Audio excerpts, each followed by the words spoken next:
This is the EMG Podcast.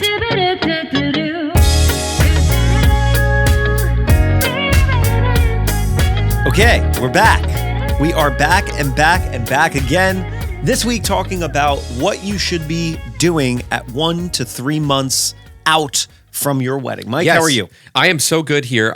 We are getting down to crunch time. I mean, this is super important.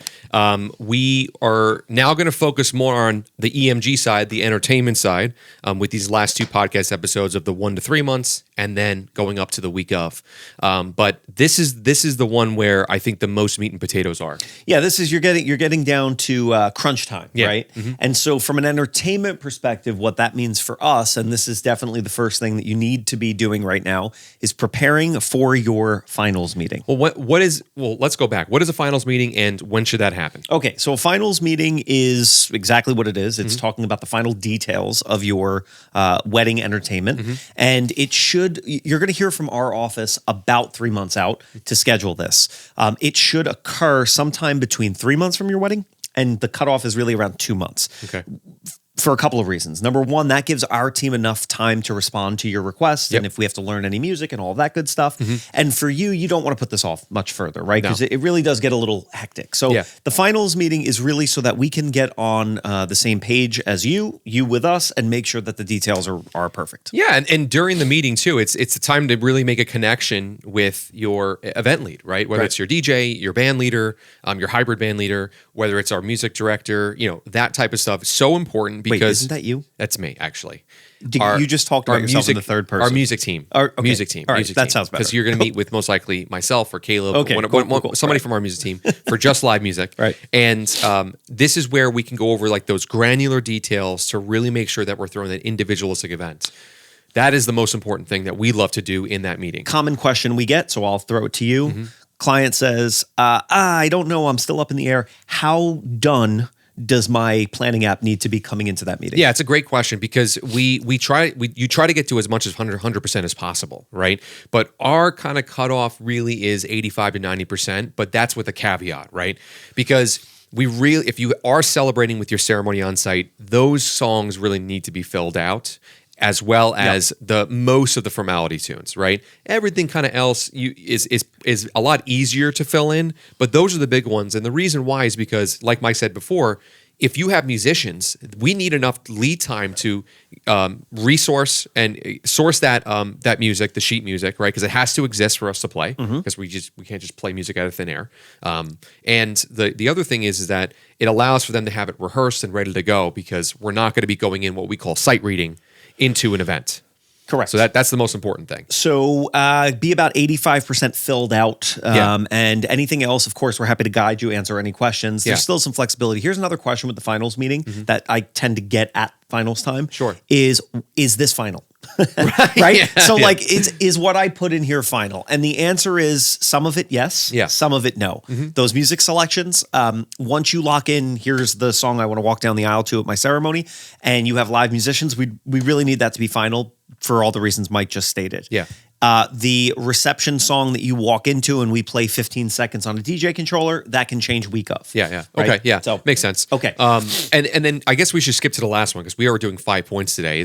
Don't overthink it, right? You invested in us to curate an individualistic event for you, so allow us to do our job. And I'm saying that with not talking at you, but it's why you invested, right? Otherwise, just have Spotify do it. You would have saved a whole bunch of money doing it that way, right?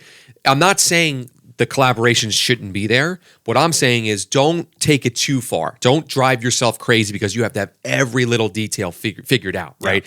Now, I know we need most of those important moments filled out, but we just need to know, like, are you doing a dance with your mother? Are you doing a dance with your dad? You don't need the exact song right away, but those things that we just need to know up front. Yeah, I take this more like to your point in the general dancing stuff. Yeah. I can tell by how a couple has filled that out if they're going to have a good party or not. And I don't mean specific songs. I mean like literally amount. If I come in and I see a couple has put in 15 or 20 songs, I know they're going to have a good party, because that puts them in a frame of mind where they're open, right? Do your thing, band leader or DJ, read the room, throw me a great party. Here's some genres I like. If I come in and I see a couple has selected 100 songs and 60 of them are a must play and they're going to kind of white knuckle, I can tell you're not going to have a good party. Yeah. So the amount of songs in the open dancing list can go up to 100. A lot of our DJs like the amount of that. Yes. But the must play thing, that is the big thing we have to keep in mind of. Yep. No more than 10. I mean, Correct. that even 10 is a lot. That's about 20% of the evening. Yeah. I mean, that's how much, because remember, your must plays are the songs that absolutely need to be played. If you have too many of those, then all of a sudden we have to play all of the songs. That's impossible, right? Yeah. That's really, really not possible to make sure that you do have a good party. Now, here's another tip. This is sort of the third thing that you're going to want to do coming into your finals meeting with us or with any of your vendors. I would do a little pre-homework and confirm your timeline with the venue. Yes, very right, important. or with the if an offsite ceremony spot. Make sure that you're locked in, because when you book, you booked everyone 15 months ago, you may have said, yeah, we're getting married 7 to 11, and that may now have shifted 7:30 to 11:30. Yeah. So lock those things in prior. And also at this time, this actually leads to the fourth point, which is you might want to start thinking about additions, like additional time or services. Yeah. So the timeline, I think, is so important, because by your 60-day mark, the time should be already finalized, because Yeah. you've sent out your invitations. Correct. Right? Those invitations have gone out 4-6 months out, Yep. right? We talked about it in our last episode. So whatever the finalized timeline is, we have to know, because that affects what time we're arriving. So if we are never communicated that your ceremony or your timeline is starting a half hour earlier, Right. and we were never notified, we're going to show up a half hour late. Correct. Right? And we don't want that, right? Yeah. Now, our call times are still before anything starts, but we want to make sure that we leave an abundance of time so that everything goes smoothly. Same thing with backup plans, Yes. right? That's the fourth point right there, too, because especially for weddings that are late fall, winter, and late, like early spring, right? Because it's very dicey. We know that, the cold is important, right? It's 50 degrees, right? Anything less than 50 degrees, we really cannot have any sort of instrument outside, right? And so that's an important point where we cannot play outside if it's 50 degrees or less. But what we can do is we can prepare for, hey, what if we are inside, or where is the other location? We need to know that, because many times if the ceremony is happening inside, it's in your reception space. What that means for us is that it's a room flip, Right. Right. And so what a room flip is that they're literally taking it from ceremony setup to a reception setup with all the tables, and they're flipping the room within that 1 hour or 90-minute cocktail hour. That doesn't really affect us too much, because we're machines now. Quick, baby, we have process for that. But knowing that we don't need to arrive 2 hours prior to the ceremony, now we need to know our staff can arrive when the room flip is going to happen. So those are little things that we want to be able to have finalized there. And the last point, that fifth point, is additions. Right. So the time additions happen typically around here if you're going to extend your reception Have or an add after an party. after party, that sort of thing. So in that mindset, think about add-ons. From an entertainment perspective, that could mean things like lighting, photo booths, an additional reception musician. The finals meeting is really, and the 1 to 3 month out time frame is the time that you want to start thinking about those things. It's also when we start to see those items sort of flying off the shelf, so to speak. Right. And we run out of inventory on them. So as a pro tip or tip of the week is, if you're considering an addition, like, you know what, at the time of booking, I didn't have the photo booth and I think I want to do it, you'd be best to do it actually prior to the 1 to 3 month out mark, to guarantee availability. Yeah. Because it gets a little tight around this time. Well, a lot of the times where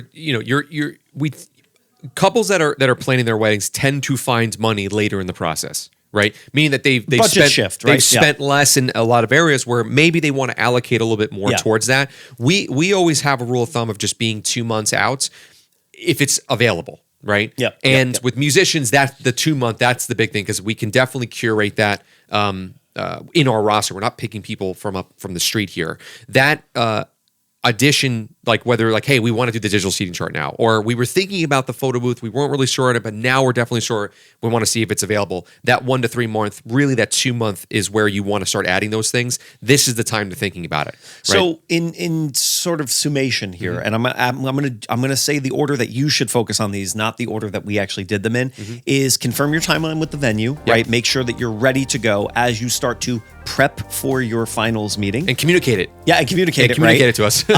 as you prep for the finals meeting, don't overthink the music, right? Just we're happy to guide you. Just let us know what your hard lines are. I got to hear this. I don't want to hear that, and let us kind of color in the rest. Yeah. You want to start to decide on any additions or enhancements, and then chat through some of those contingency plans. Like, I'm getting married in late April. Ceremony is outside. What are the backup contingencies if there's rain and we have to move inside? Exactly. Yeah. So that's your 1 to 3 month guide here. And then we're going to get ready. We're coming into crunch time here. We're ready to celebrate, and we'll see you on the week of. See ya. You can find us at elegantmusicgroup.com or on Instagram